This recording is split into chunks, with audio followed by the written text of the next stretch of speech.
Assalamualaikum warahmatullahi wabarakatuh. Perkenalkan, nama saya Ferendi Sofiatul Romadhoni dari jurusan Pendidikan Agama Islam dengan NIM 230101110059. Nah, di sini saya akan menjelaskan terkait tugas laporan hasil observasi budaya sekolah di SMP Lab UM yang disusun untuk memenuhi tugas mata kuliah pengenalan lapangan satuan pendidikan. Sebelum itu, saya akan menjelaskan terkait latar belakangnya terlebih dahulu. Budaya sekolah itu adalah jantung dari kehidupan sekolah tersebut. Nah, di sini yang merupakan rangkaian nilai, keyakinan, tradisi, kebiasaan, dan norma yang dipegang bersama. Nah, serta dipraktekkan secara konsisten oleh seluruh warga sekolah, baik staf, guru, ataupun siswa. Budaya ini tidak terbentuk secara instan, tapi melalui pembiasaan yang disengaja dan berkelanjutan dalam kesehariannya. Nah, kenapa kok budaya sekolah itu penting? Dikarenakan terutama dalam kaitannya dengan pembentukan karakter siswa. Sekolah bukan hanya tempat untuk mentransfer ilmu pengetahuan saja, tetapi juga memberikan pendidikan yang tentang norma kehidupan dan lebih penting sebagai arena untuk mentransfer nilai-nilai atau transfer value lah yang kita kenal. Nah, lingkungan sekolah yang diwarnai oleh budaya positif berperan sebagai kurikulum tersembunyi. Nah, kurikulum tersebutlah yang membentuk karakter siswa, secara menyeluruh, baik sikap, perilaku, atau kepribadian peserta didik. Nah, seperti contoh budaya 3S, senyum, sapa, dan salam itu bisa membentuk karakter siswa dalam pribadi yang lebih baik atau pribadi yang positif. Nah, setelah dia menjadi kurikulum tersembunyi, secara halus itu dia membentuk pada sikapnya, disiplin, keberhasilan peserta didik setiap harinya. Nah, dan juga PLSP ini berfungsi sebagai media atau pembelajaran nyata bagi mahasiswa asistensi mengajar, yang dimana dia diberikan kesempatan untuk mengetahui bahwa pengetahuan yang dia dapat di universitas itu apakah selaras atau tidak dalam praktek di lapangan pendidikan. Nah, di sini ada 6 rumusan masalah. Nah, rumusan masalah yang pertama yaitu bagaimana penerapan budaya 3S dari senyum, salam, dan sapa, dan juga budaya 5K yaitu tentang kebersihan, keamanan, ketertiban, kesehatan, dan kenyamanan di lingkungan sekolah tersebut. Untuk yang kedua yaitu apakah budaya sepengaruh itu pada karakteristik siswa. Setelah itu untuk bagaimana untuk penerapan budaya religius dalam aktivitas sehari-hari di sekolah. Keempat, bagaimana karakteristik guru dan peserta didik yang tercermin selama proses pembelajaran berlangsung. Yang kelima, sejauh mana keefektivitasannya dalam manajemen kelas serta penggunaan media sumber belajar digital dalam mendukung interaksi belajar. Yang terakhir, yang keenam, yaitu bagaimana penerapan kurikulum dan strategi pembelajaran seperti pendekatan ekspositori, CTL, disesuaikan dengan karakteristik siswa. Nah, setelah itu ada tujuan observasi. Tujuannya yang pertama yaitu untuk mengidentifikasi atau memetakan praktik budaya 3S dan 5K serta budaya religius di SMP Laboratorium UM. Yang kedua, untuk menganalisis karakteristik guru sebagai teladan dan peserta didik dalam motivasi belajar. Yang ketiga, memahami manajemen kelas. Nah, dan pemilihan media pembelajaran yang kondusif. Jadi ini yang paling penting, cara bagaimana memanage kelas agar pembelajaran berjalan dengan lancar. Pemilihan media yang sesuai dengan karakteristik siswa. Yang keempat yaitu mengetahui kesesuaian implementasi kurikulum merdeka dengan standar SMP, standar nasional pendidikan. Yang kelima yaitu mengevaluasi penggunaan sumber dan media pembelajaran dalam mendukung tujuan pembelajaran tersebut. Nah, manfaat di sini tidak hanya bermanfaat bagi sekolah, akan tapi juga bermanfaat pada mahasiswa dan ilmu pendidikan. Nah, manfaat bagi mahasiswa, bekal kompetisi siswa dalam pendidikan, seperti meningkatkan kemampuan observasi, meningkatkan analisis dan penulisan laporan ilmiah. Dan juga mahasiswa di sini kan diberikan pengetahuan yang lebih. Jadi mereka tidak hanya pengetahuan secara teori saja, akan tapi juga pengetahuan secara praktek. Nah, bagi sekolah ini bisa menjadi bahan refleksi guru, staf, dokumentasi keberhasilan program-program yang ada di sekolah. Jadi mereka tahu bagaimana program-program setelah itu bermanfaat dan bagaimana perkembangannya seperti itu. Dan dalam ilmu pendidikan, kontribusi data lapangan tentang budaya sekolah sebagai hidden kurikulum atau kurikulum tersembunyi dan referensi penerapan kurikulum merdeka. Selanjutnya yaitu tentang tujuan observasi tersebut. Nah, observasi ini bertujuan untuk mempermudah kita dalam mengenali budaya yang ada di sekolah. Selain itu juga memberikan wawasan kepada kita tentang cara mengelola suatu sekolah itu seperti apa, baik secara sistemnya, kurikulumnya, peraturannya, dan nilai dan lain-lain. Nah, kalau kita perinci, tujuan yang pertama yaitu tentang mengidentifikasi dan memetakan praktek budaya sekolah atau praktek-praktek nilai religius yang ada di dalamnya. Yang kedua yaitu menganalisis karakteristik guru sebagai teladan, juga sebagai peserta didik dalam partisipasi serta motivasi belajar mereka. Nah, yang ketiga, memahami secara nyata bagaimana sih caranya memanajemen kelas tersebut atau memanajemen suatu sekolah. Pemilihan media yang cocok yang bisa mengontrol kondisi kelas. Nah, selanjutnya yaitu yang keempat, mengetahui kesesuaian implementasi kurikulum dan variasi strategi pembelajaran dengan standar SMP. Selanjutnya yaitu mengevaluasi penggunaan sumber media pembelajaran dalam mendukung pencapaian tujuan pembelajaran. Nah, selanjutnya yaitu untuk manfaat observasi. Manfaat yang pertama bagi mahasiswa yaitu sebagai sarana pembelajaran yang nyata untuk menjelaskan teori pendidikan yang didapat di universitas dengan praktek langsung di sekolah. Nah, yang kedua menjadi bekal mereka, yaitu bekal yang sangat berharga lah untuk pengembangan kompetensi profesional sebagai calon pendidik di masa depan.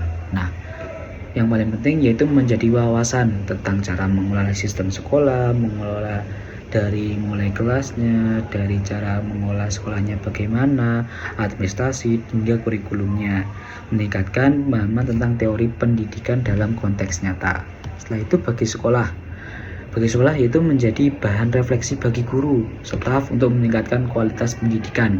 Nah, selanjutnya yaitu memberikan masukan terkait aspek yang perlu ditingkatkan. Jadi ketika ada aspek yang mungkin kurang, nah itu bisa ditingkatkan. Seperti kalau ada sesuatu yang kurang lah, nah itu maka diadakan evaluasi untuk meningkatkan sistem tersebut. Nah, sebagai dokumentasi atas keberhasilan suatu sistem atau program sekolah yang sudah diselenggarakan. Nah, setelah itu bagi pengembangan ilmu pendidikan, memberikan kontribusi dalam data lapangan mengenai pentingnya budaya sekolah sebagai kurikulum tersembunyi atau hidden kurikulum dalam pembentukan karakter siswa. Nah, menambah referensi ilmiah mengenai efektivitas kombinasi pendekatan pembelajaran ekspositori dan CTL dalam konteks sekolah menengah pertama. Bab selanjutnya yaitu tentang landasan teoritis. Yang pertama yaitu tentang budaya sekolah, konsep 3S dan 5K. Nah, di sini yang kita jelaskan tadi bahwa budaya itu sebagai nilai-nilai yang melindasi perilaku, tradisi, kebiasaan keseharian para warga sekolah. Nah, di sini budaya sekolah tidak hanya dijalankan oleh para siswa, akan tapi guru, petugas sanitasi, dan staf itu juga melakukan budaya sekolah. Nah, budaya sekolah dengan konsep 3S ini, senyum, sapa, dan salam, itu untuk menjaga keramahan sekolah atau menjaga kondusif sekolah, dan juga kekondusifan sekolah tersebut dibantu dengan 5K, yaitu kebersihan, keamanan, ketertiban, kesehatan, dan kenyamanan siswa. Nah, budaya 3S ini menciptakan iklim sekolah yang ramah dengan menanamkan sikap sopan santun dan interaksi sosial yang positif seperti senyum saat menyambut siswa.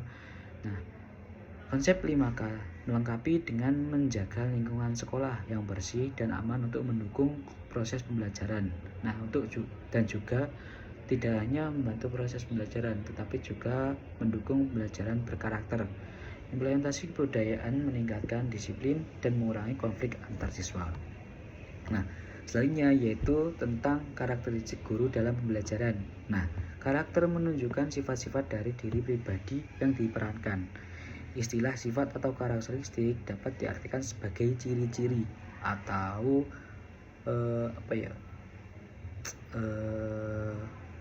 pokok sebagai identitas dia.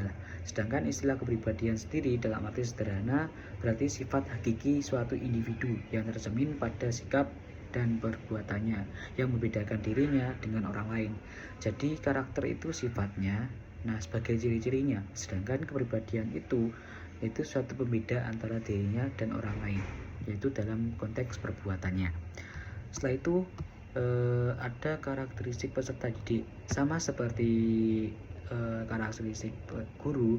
Di sini karakteristik peserta didik mempunyai arti, yaitu sifat-sifat, kejiwaan, tabiat, watak, dan kebiasaan yang dimiliki oleh peserta didik tersebut, baik yang sifatnya relatif tetap ataupun sifat-sifatnya yang berubah-ubah. Demikian pengertian dari karakteristik peserta didik adalah keseluruhan pola dari kelakuan atau kemampuan yang dimiliki peserta didik sebagai hasil dari pembawaan dan lingkungan, sehingga menentukan aktivitasnya dalam mencapai cita-cita atau tujuannya. Nah, karakteristik itu mencakup ciri-ciri atau sifat-sifatnya juga. Nah, umumnya itu ada 4 hal yang harus diperhatikan dalam proses pembelajaran dari karakteristik peserta didik, yaitu kemampuan dasarnya, dari kognitif, afektif, dan psikomotoriknya, latar belakang kehidupan dan kepribadian serta cita-citanya. Selanjutnya yaitu tentang manajemen dan pengelolaan kelas. Nah, manajemen di sini memegang peran penting dalam suatu pendidikan, dikarenakan manajemen atau pengelolaan kelas itu sangat penting dalam menyokong atau sebagai faktor yang paling mendukung dalam keberhasilan suatu proses pendidikan. Nah, jadi penciptaan suasana kondusif dalam suatu kelas itu bertujuan agar pendidikan tercapai secara efektif dan efisien, serta yang paling penting yaitu dapat membuat suatu capaian pembelajaran itu tertuju atau suatu pembelajaran itu mencapai pada tujuannya. Nah, akan tapi semua itu harus sesuai juga lah dengan kurikulum sekolah ataupun kurikulum yang sudah ditetapkan. Nah, kurikulum sekolah inilah yang memegang peran paling penting dalam berencana program pembelajaran yang disusun untuk mencapai tujuan pendidikan tertentu. Nah, kurikulum ini mencakup berbagai komponen seperti mata pelajaran, materinya, metode pengajarannya, dan penilaiannya.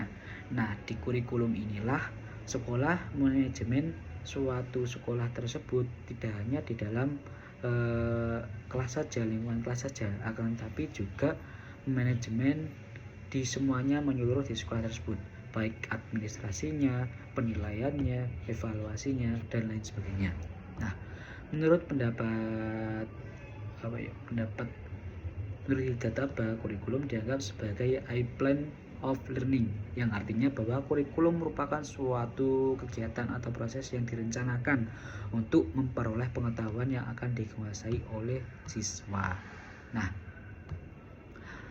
selanjutnya yaitu kurikulum sekolah atau madrasah mencakup berbagai standar fundamental yang menjamin keteraturan dan keberhasilan proses pendidikan.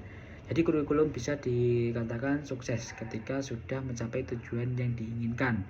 Nah, jadi sumber yang sudah didapatkan, standar-standar utama yang harus ada dalam sebuah kurikulum sekolah atau madrasah meliputi standar komponen pokok kurikulum yang mencakup tujuan pembelajaran, isi, strategi dan metode, serta media dan sarana prasarana, sekaligus yang terakhir yaitu evaluasi. Yang sistem evaluasi tersebut yang digunakan untuk mengukur tercapaian tujuan pendidikan, apakah sudah tercapai ataupun belum. Yang kedua yaitu standar nasional pendidikan, dan selanjutnya yaitu standar manajemen dan administrasi kurikulum yang mencakup modul ajar, SOP prosedur dalam penilaian, dan prinsip pengelolaan seperti manajemen kurikulum harus berdasarkan produktivitas, demokratif, dan kooperatif efektivitas. Nah, selanjutnya yaitu tentang sumber dan media pembelajaran. Ini masuk ke teori selanjutnya yang tadi yaitu tentang kurikulum sekolah dan madrasah. Selanjutnya yaitu tentang sumber dan media pembelajaran. Di sini media dan sumber pembelajaran berasal mencakup dari pesan manusia atau penyampaian dari guru, bahan, alat, metode, dan latar media menghubungkan sumber informasi dengan penerima. Jadi sumber belajar itu adalah suatu sumber yang bisa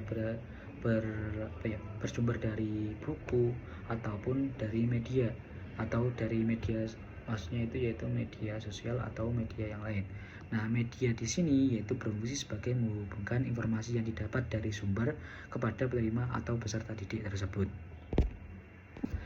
Atau bisa kita artikan sumber pembelajaran yaitu semua sarana pengajaran yang menyajikan pesan secara edukatif, baik visual saja maupun audio visual, misalnya buku dan bahan yang tercetak lainnya. Segala sesuatu yang dapat digunakan oleh guru dan siswa untuk mendukung proses pembelajaran. Nah, itu adalah sumber pembelajaran. Sedangkan media pembelajaran sendiri yaitu mempunyai arti bahasa Latin medius, yang berarti tengah atau pengantar, yang seperti saya jelaskan tadi yaitu media diartikan sebagai saluran informasi yang menyalurkan antara sumber pembelajaran kepada siswa atau penerima gitu. Nah, media pembelajaran kenapa kok penting?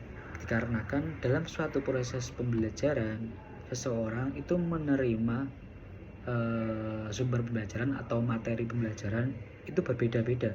Ada yang menerimanya dengan visual, ada yang menerima dengan audio atau melalui pendengaran, ada juga yang kombinasi antara keduanya, audio visual. Nah, contohnya dalam segi fungsi yaitu sebagai media pembelajaran ini sebagai fungsi yaitu sebagai alat bantu agar memperjelas apa yang disampaikan oleh guru. Seperti contoh, bagaimana sih caranya haji ataupun umroh. Nah, disitulah peran media. Media tersebut menjelaskan bagaimana proses hajinya, rukun syaratnya, dan lain sebagainya. Karena kalau tidak menggunakan media, maka penjelasan guru akan bersifat abstrak atau masih umum. Haji, ya udah haji gitu aja tanpa ada spesifiknya. Nah, media juga di sini yaitu mendukung ketertarikan siswa. Ketika medianya menarik, medianya bagus, itu siswa bakalan tertarik untuk mempelajarinya. Disitulah peran media tersebut.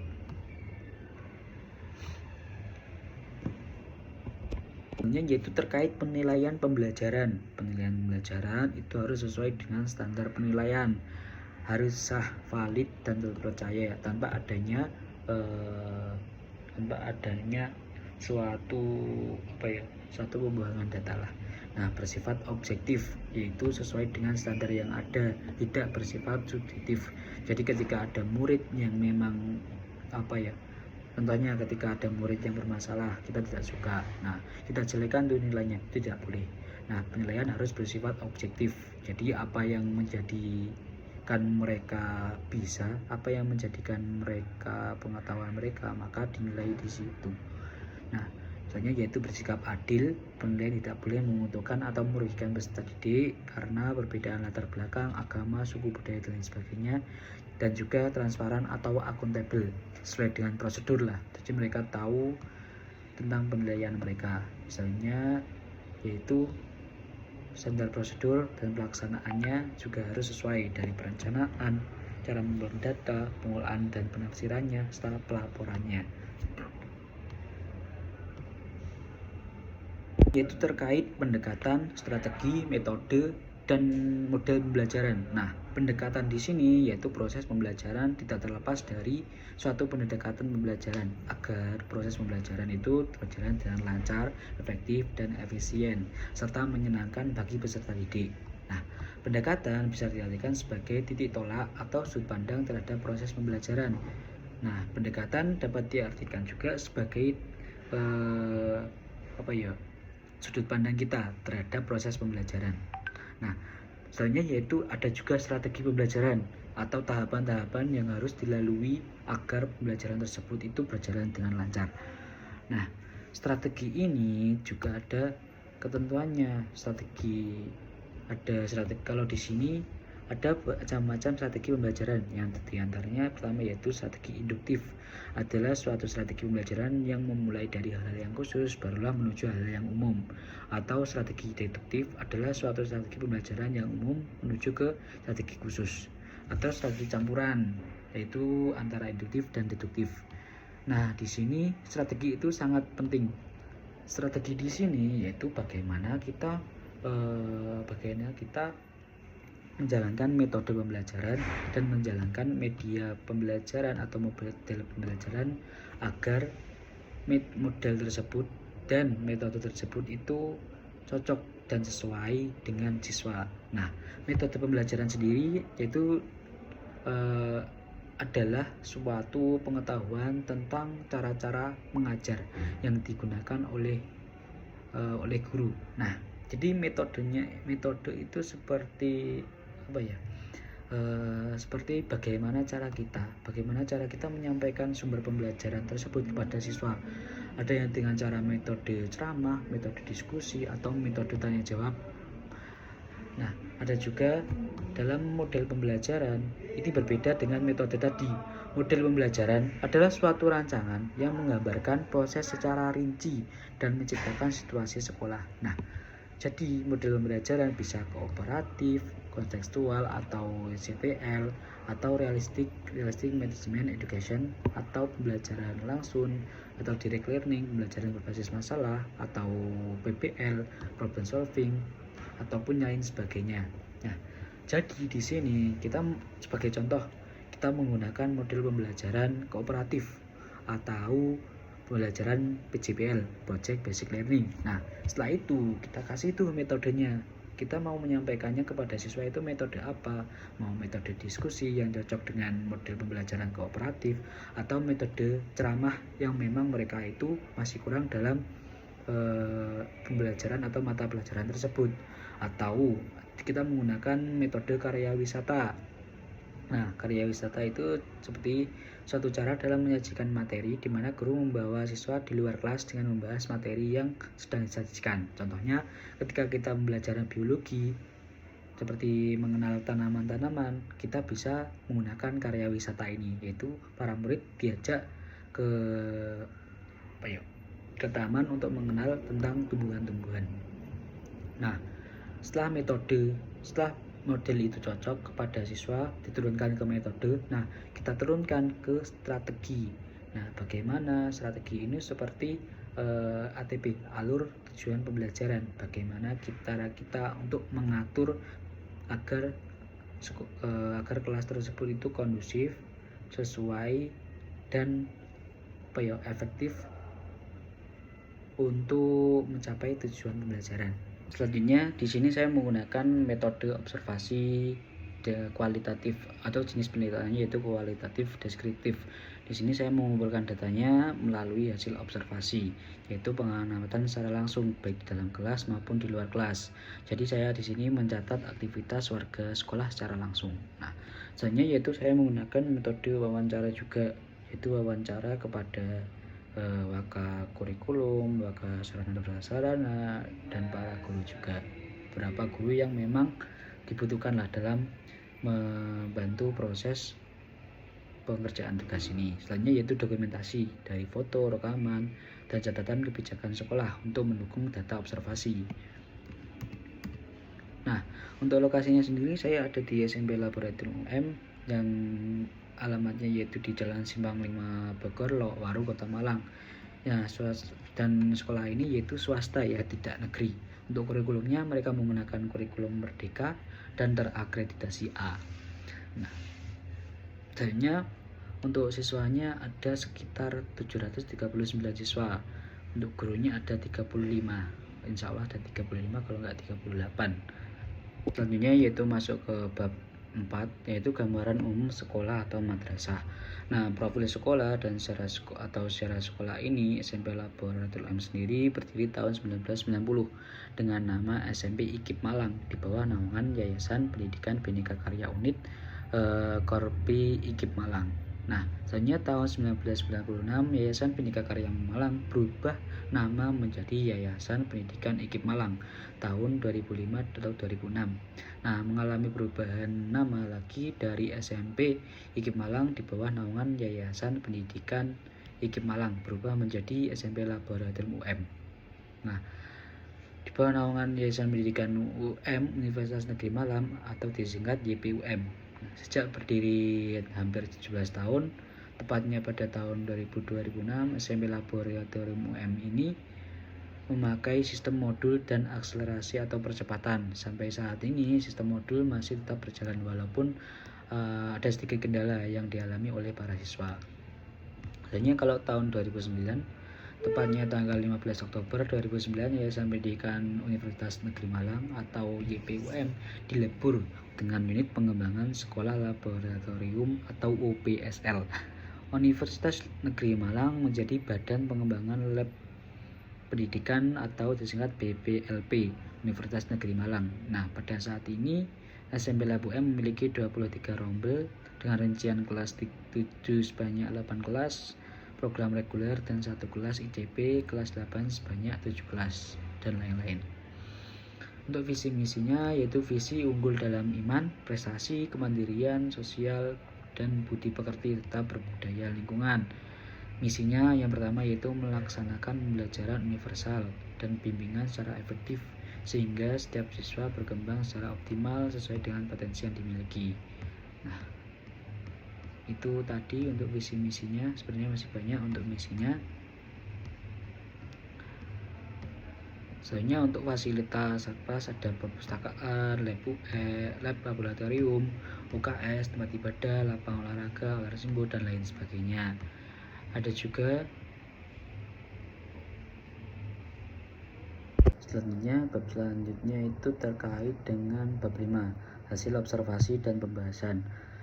Hasil observasi yang pertama yaitu terkait budaya sekolah atau madrasah. Nah, yang saya temukan di sekolah ini tentang budaya 3S atau 5K. Budaya tersebut sudah tercapai dan juga sudah terselenggarakan dengan baik. Dari senyum, salam, sapa, terus budaya 5K seperti kebersihan, keamanan, ketertiban, kesehatan, dan kenyamanan.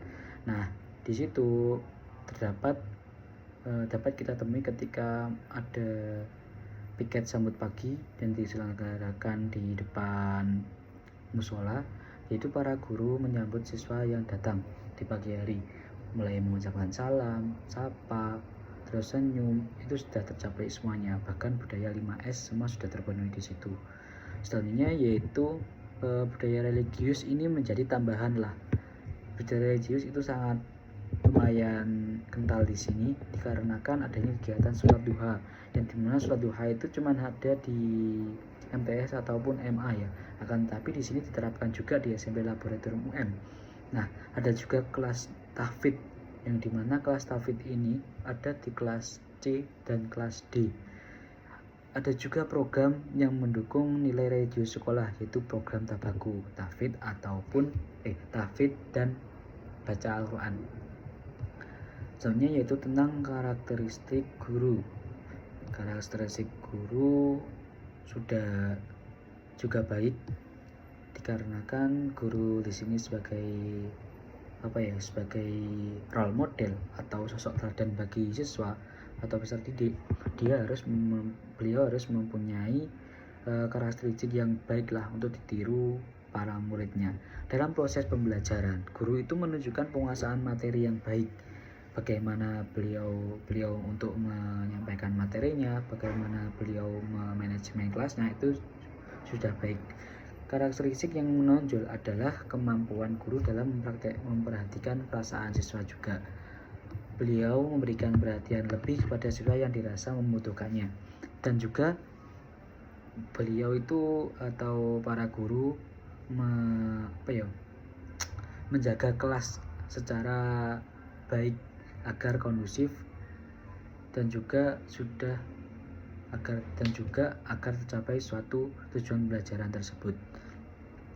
Selanjutnya yaitu untuk karakteristik siswa. Secara umum siswa SMP Lab UM itu memiliki sifat atau sikap yang sopan dan juga menghargai guru lah. Meski terkadang masih kita temukan kasus siswa yang kurang sopan terhadap guru. Dan juga ini berhubungan kepada ini karena mungkin saya hanya mengobservasi 2 kelas saja. Saya rasa di situ ada beberapa kelas yang memang keaktifan siswanya itu kurang. Kalau kita persenkan cuma 35% saja lah yang terlihat aktif. Ini tapi cuma 1-2 kelas saja yang saya observasi, tidak semuanya. Terutama Yang aktif ini terutama yaitu mereka yang memiliki mengikuti organisasi sekolah seperti OSIS ataupun pramuka. Terus untuk motivasi belajar siswa itu cenderung didorong oleh keinginan pribadi maupun adanya sistem reward dari guru. Jadi ketika mereka tahu kalau mendapatkan reward dari guru, maka mereka itu aktif dalam kelasnya. Tapi ini hanya beberapa kelas ya, maksudnya cuman kelas yang saya observasi saja, hanya satu kelas dan dua kelas saja, tidak lebih. Dan untuk mengelola kelasnya ini sudah bagus juga. Dari penataan posisi tempat duduknya itu para siswa diberikan kebebasan mau di layout bagaimana tempat duduknya, mau berhadapan-hadapan atau langsung menghadap guru semuanya, itu tergantung siswanya. Dan untuk kelas, akan tapi di sini ada beberapa kelas lah yang saya rasa menurut saya sendiri itu kurang luas, atau mungkin emang tempatnya di situ kurang luas ya. Akan tapi menurut siswa di situ juga sudah cukup untuk kelasnya dengan ukuran segitu dan sirkulasi udara seperti itu. Nah, guru juga menangani gangguan-gangguan yang ada di kelas juga dengan profesional dan sabar. Misalnya menghentikan pembelajaran terlebih dahulu ketika ditemukan murid atau siswa yang dirasa tidak memperhatikan proses pembelajaran. Nah, untuk dalam konteks standar kelas yang ideal, kelas yang saya observasi ini sudah mampu menerapkan penataan ruangan yang baik. Guru juga sudah menyiapkan RPP atau modul ajar. Penguasaan emosi siswa sudah dikontrol dan kemampuan guru dalam mengubah strategi ketika ditemukan bahwa siswa itu kuranglah menggunakan strategi ini, maka guru menggunakan strategi yang lain. Sebenarnya yaitu dalam penerapan kurikulumnya juga baik dari pembuatannya, dari pembuatan modul ajarnya, dari CP, TP itu sudah baik dan terdapat keseimbangan antara ilmu umum dan ilmu agamanya dengan perbandingan 60 dan 40%. Nah, untuk manajemennya penerapan kurikulum itu sendiri juga ada evaluasi yang diterapkan secara rutin 2 minggu sekali, kadang 1 bulan sekali di hari Jumat. Nah, untuk penyusunan perangkat pembelajaran, modul ajar dan RPP telah sesuai dengan standar nasional pendidikan. Guru menyusun proses perangkat ini dengan merujuk pada kalender akademik. Jadi ada kalender akademik dari kurikulum yaitu Prota Promes diturunkan ke RPP atau modul ajar, yang modul ajar tersebut disesuaikan dengan kebutuhan siswa. Jadi sudah bagus semuanya. Perangkat sumber dan media pembelajaran juga mendukung dari TV LED yang bisa menggambarkan bagaimana sih sumber pembelajaran ini atau mata pelajaran ini bisa sampai dan menarik kepada murid. Perangkat penilaiannya, sistem penilaian dilakukan secara sistematis dan berkesinambungan lah. Instrumen penilaian sudah tersedia dan dilaksanakan secara berkala, baik setiap selesai satu bab maupun setiap bulannya. Tahapan meliputi perencanaan, tujuan, pengumpulan dan melalui tes tulis atau suatu project pembelajaran, project basic learning hingga pelaporan kemajuan belajar kepada orang tua.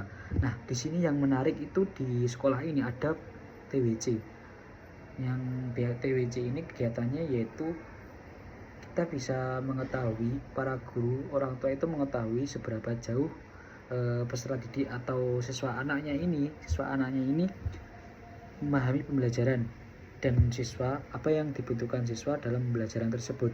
Jadi guru itu tahu bagaimana siswa ini apa yang dibutuhkan oleh siswa, apa yang mereka inginkan di TWC ini tahu. Jadi TWC ini program yang mendukung guru dan juga mendukung guru untuk mengetahui kebutuhan siswa, dan siswa bisa menyampaikannya di situ, serta orang tua itu tahu bagaimana perkembangan anaknya juga. Jadi sistemnya seperti presentasi lah, seperti itu. Untuk pendekatan atau strategi pembelajaran juga baik. Pendekatan repository bersifat pada guru juga ada. Contextual teaching and learning yaitu belajar secara kontekstual, pembelajaran berdiferensiasi yaitu pembedaan antara minat materi disesuaikan dengan siswanya juga. Selanjutnya yaitu tentang poin B, pembahasan dan analisis. Kalau tadi poin A tentang hasilnya, kalau ini poin B tentang pembahasan dan analisis. Nah, yang pertama yaitu tentang budaya sekolah 3S dan 5K. Terbukti efektif sebagai kurikulum tersembunyi, bukan sekedar slogan saja, bukan sekedar bukan hanya sebagai transfer ilmu saja, akan tetapi juga sebagai transfer kebudayaan atau karakteristik siswa. Terlihat nyata dalam penyambutan pagi hari yang sudah saya jelaskan tadi, dan kebersihan lingkungan sekolahnya juga. Contohnya yaitu tentang budaya religius yang kuat. Meski sekolah umum, akan tapi porsi agamanya menurut saya yaitu 40% lah. Dari sholat jamaah, duha, duhur, juga ada program tahfidz, program tabaku, PHBI yang membuktikan implementasi teori transformasi nilai secara nyata. Terus selanjutnya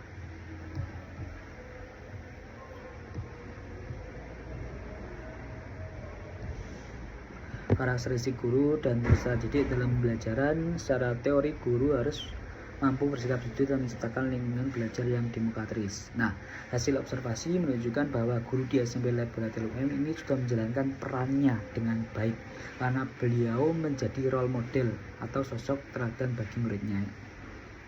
Namun, terdapat celah pada karakteristik peserta didik. Walaupun guru sudah mengontrol kelas dengan baik, manajemen dengan baik, terus menggunakan metode model yang sudah disesuaikan dengan siswa, terkadang ada juga siswa yang kurang dalam pembelajarannya. Itu tidak bisa disalahkan kepada gurunya ataupun siswanya juga sih. Selanjutnya yaitu tentang di sini kita temukan bahwa ada beberapa siswa yang kurang aktif juga dalam pembelajaran. Kalau kurikulum merdeka berjalan dengan baik, CP, TP diterapkan konsisten, materi kontekstual, TWC sebagai inovasi penilaian transparan, evaluasi secara rutin juga ada, melibatkan berbagai pihak. Untuk transformasi digital juga ada. Biasanya para guru itu menggunakan DVLD yang sudah saya jelaskan tadi untuk menyampaikan materi pembelajaran agar menarik kepada minatnya siswa, agar pembelajaran itu tidak monoton lah. Untuk penilaian pembelajaran itu tadi ada TWC ya, Three-Wise Conference. Jadi para murid itu memaparkan hasil belajarnya seperti presentasi selama setengah semester, mulai dari nilai, kendala, pembelajaran yang diinginkan dan lain sebagainya. Hal ini sejalan dengan teori bahwa penilaian harus menjadi proses sistematis untuk mengumpulkan data hasil belajar secara objektif dan valid. Dari pendekatan selanjutnya yaitu poin pendekatan, strategi, metode, dan model pembelajaran sudah bagus juga. Secara keseluruhan, SMP Lab telah berhasil menyinkronkan antara teori pendidikan ideal ke dalam praktek lapangan, terutama dalam aspek budaya religius dan memanfaatkan teknologi informasi. Kekuatan utama sekolah terletak pada manajemen yang sistematis dan budaya sopan santun yang kuat. Fokus pengembangan ke depan perlu dilakukan pada peningkatan partisipasi aktif siswa saja, menurut saya seperti itu. Dan untuk ruang kelas mungkin bisa diperluas juga. Selanjutnya yaitu masuk pada bab 6, dampak, kendala, dan rekomendasi. Dampaknya bagi siswa hasil observasi ini yang pertama yaitu pembentukan karakter. Tidak hanya menjadi angin lalu saja, tapi juga berperan penting dalam perbaikan perilaku mereka. Budaya seperti kurikulum yang tersembunyi ini secara halus namun kuat dalam pembentukan karakter siswa, seperti budaya 3S dan 5K. Itu bisa membantu mereka lah. Terus melalui pembiasaan sholat duha, sholat duhur, dan mengkaji, peserta didik dapat menerapkan nilai-nilai keislaman yang ada. Jadi hasil observasi ini dapat memberikan data kepada para siswa atau bahwa mereka sudah mencapai tujuan suatu pendidikan yang ada di lingkungan lab UM ini. Terus juga meningkatkan jiwa sosial mereka. Jadi di sini dampaknya tidak hanya hasil observasi ini saja, tapi hasil budaya sekolah tersebut. Nah, bagi guru membuat mereka semakin sadar bahwa akan peran mereka sebagai sosok teladan atau sebagai sosok contoh yang setiap perilakunya itu contoh peserta didik. Jadi setiap gerak-gerik mereka, setiap hal yang positif yang mereka keluarkan itu sebagai contoh bagi para siswanya.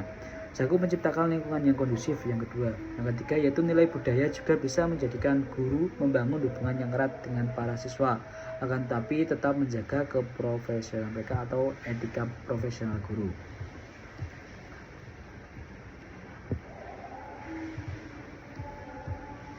Selanjutnya yaitu tentang lingkungan, penerapan konsep 5K sanggup menciptakan suasana sekolah yang kondusif dan nyaman dan aman bagi para siswa. Jadi mereka itu amanlah di sekolah tersebut tanpa adanya kayak ini kegiatan negatif yang lainnya. Jadi menciptakan faktor pendukung fokus belajar para siswa dan juga menumbuhkan sikap tanggung jawab bersama. Nah, kalau kendala yaitu terkait waktu. Mungkin menurut saya ini terlalu singkat lah, dan juga banyaknya kegiatan yang dijalankan sehingga waktu observasi hanya bisa 1 minggu, dan setelah itu hanya observasi tambahan. Jadi ketika 1 minggu itu kurang dari 1 minggu lah kita melaksanakan observasi itu pas awal masuk asistensi mengajar. Nah setelah itu observasi kan harusnya tidak hanya selama 1 minggu saja, tapi berhubung hanya waktunya 1 minggu itu saja, maka kita gunakan atau kita maksimalkan di 1 minggu itu. Dan untuk selanjutnya yaitu observasi secara biasa, maksudnya itu sebagai tambahan-tambahan saja, bukan observasi yang menyeluruh. Untuk kendala yang kedua yaitu pembuatan format wawancara atau biasa kita sebut dengan instrumen, itu tidak tepatlah, kadang kurang tepat. Seperti apa saja yang harus ditanyakan, apa saja yang harus dituangkan dalam laporan PLSP ini. Jadi saya di sini merasa kurang lah menurut saya tentang format wawancaranya. Terus reaktivitas. Nah, disinilah yang paling utama. Subjek yang sedang diamati atau masyarakat sekolah itu merubah perilakunya karena tahu sedang diamati atau sedang diobservasi. Jadi mereka yang awal perilakunya seperti ini tiba-tiba bisa berubah 180 derajat, tidak sesuai dengan teori yang ada, bisa berubah sesuai dan juga bisa sesuai dengan teori yang ada, akan tapi juga bisa berubah lain teori. Selanjutnya yaitu narasumber di sini bisa menjadi faktor kendala dikarenakan banyaknya pekerjaan atau tuntutan yang harus dikerjakan. Jadi narasumber di sini yang saya wawancarai itu banyak pekerjaan yang harus dilakukan. Jadi bisa double job gitu loh. Jadi narasumber tidak hanya mengerjakan 1 jobdesk saja, tapi juga mengerjakan 2 jobdesk sekaligus, yang membuat narasumber kurang fokus dalam melaksanakan wawancara. Untuk rekomendasinya untuk manajemen waktu dan jadwal lah. Jadi seorang observer bisa membuat jadwal setiap minggunya, mereka bisa mengetahui kapan saja waktu yang efektif untuk melakukan observasi dan wawancara. Jadi di situ sudah memetakan atau membuat rancangan-rancangan susunan strategi yang baik untuk melakukan observasi. Terus dalam pembuatan format wawancara, secara observer harus mengetahui dulu apa yang mereka butuhkan. Jadi apa yang mereka butuhkan baru dituangkan ke instrumen wawancara. Jadi setelah observer tahu apa yang mereka butuhkan, barulah membuat instrumen wawancaranya. Jadi tidak langsung membuat instrumen wawancara secara ngawur gitu, enggak.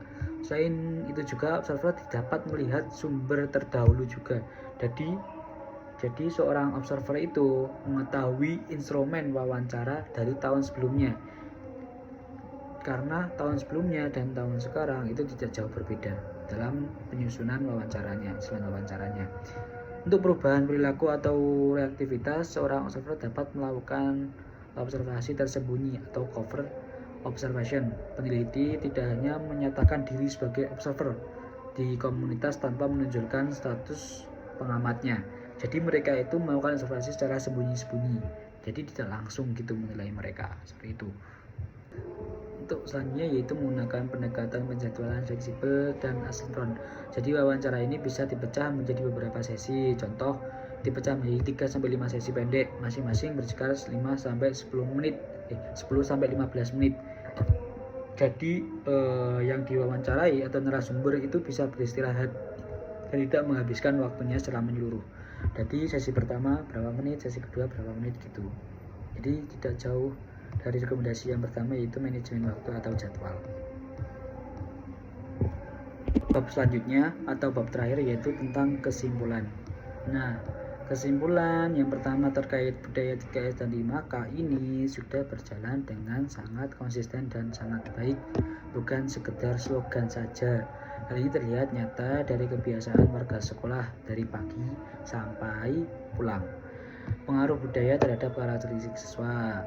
Budaya sekolah terbukti menjadi kurikulum tersembunyi di sini. Jadi budaya itu membentuk karakter siswa agar menjadi karakter yang positif, melakukan kebiasaan-kebiasaan atau perilaku yang positif setiap harinya. Penerapan budaya religius sudah terlihat sudah baik, apalagi mereka SMP Lab ini berstatus SMP, bukan berstatus berbau agama lah, seperti MTS. Penerapan agamanya budaya religius sudah bagus, apalagi tambah sholat duha berjamaah dan kelas tahfidz dan program tabaku tahfidz atau baca Quran. Untuk karakteristik guru dan siswa juga baik, berjalan sesuai peran juga. Guru sebagai guru teladan dan penuh empati, namun tantangan besar yang ditemukan tetap pada partisipasinya siswa yang cenderung pasif di dalam kelasnya, jadi kurang aktif lah, apalagi terhadap mata pelajaran yang memang kurang mereka minati atau memang mereka kurang paham. Jadi di sini itu para siswanya itu masih banyak ditemukan menyampaikan para guru lah. Jadi guru udah memberikan semuanya. Manajemen kelas dan media digital juga sudah baik. Dari pengelolaan kelas sudah dilakukan secara sistematis. Manajemennya juga baik. Guru masuk membawa RPP modul ajar sudah bagus. Untuk media digitalnya juga tidak hanya menggunakan media konvensional tapi juga media digital, dari game menggunakan wordwall, quizzes dan lain sebagainya. Untuk penerapan kurikulum dan strategi pembelajaran, sekolah sukses menjalankan kurikulum merdeka dengan mengaitkan materi pada kehidupan yang nyata. Walaupun guru masih sering menggunakan metode ceramah karena menyesuaikan dengan siswa yang pasif juga. Upaya untuk memberikan variasi cara mengajar terus dilakukan agar suasana belajar tetap menarik lah. Untuk yang paling terakhir yaitu saran. Yang poin pertama tadi tentang kesimpulan, poin yang selanjutnya yaitu tentang saran. Nah, saran berdasarkan temuan selama observasi berikut ini. Bagi sekolah, mereka harus meningkatkan keaktifan siswa dalam proses pembelajaran. Jadi siswa itu tidak pasif dalam kelas. Jadi tidak hanya mendengarkan guru saja, akan tetapi juga bersikap aktif di dalam kelas, mulai menjawab pertanyaan dari guru, bisa memakarkan materi pembelajaran. Jadi nilai mereka itu tidak cenderung ke bawah tapi cenderung bisa ke atas. Terus selanjutnya yaitu perbaikan fasilitas fisik. Ini sudah bagus sih. Mungkin dari suasana kelas yang dirasa kurang luas gitu saja. Terus ketegasan kontrol. Jadi guru, staf diharapkan itu bisa lebih tegas dalam memantau perilaku siswa di seluruh area sekolah secara konsisten agar budaya sopan santun tetap terjaga dengan baik dimanapun siswa berada. Jadi para guru itu harus bersikap tegas dalam mengontrol siswanya. Jadi kalau siswa kurang dalam sopan santunnya, maka disitulah guru harus memberikan ketegasannya. Terus untuk menelitinya selanjutnya itu tentang manajemen waktu tadi. Terus pendekatan ke narasumber sebaiknya gunakan pendekatan yang lebih santai dan tidak kaku saat melakukan wawancara. Terus untuk persiapan instrumen, pastikan format wawancara dan poin-poin yang ingin diamati itu sudah disiapkan dengan sangat detail sejak awal agar proses pencarian datanya di lapangan itu berjalan lebih terarah dan efisien. Sudah itu saja yang dapat saya sampaikan. Apabila ada kurang lebihnya saya mohon maaf di sini karena dalam observasi ini mungkin ditemukan kekurangan, maka saya ucapkan mohon maaf yang sebesar-besarnya, dan juga saya ucapkan terima kasih kepada orang-orang yang sudah membantu untuk menyelesaikan kegiatan observasi ini. Sekian dari saya. Assalamualaikum warahmatullahi wabarakatuh.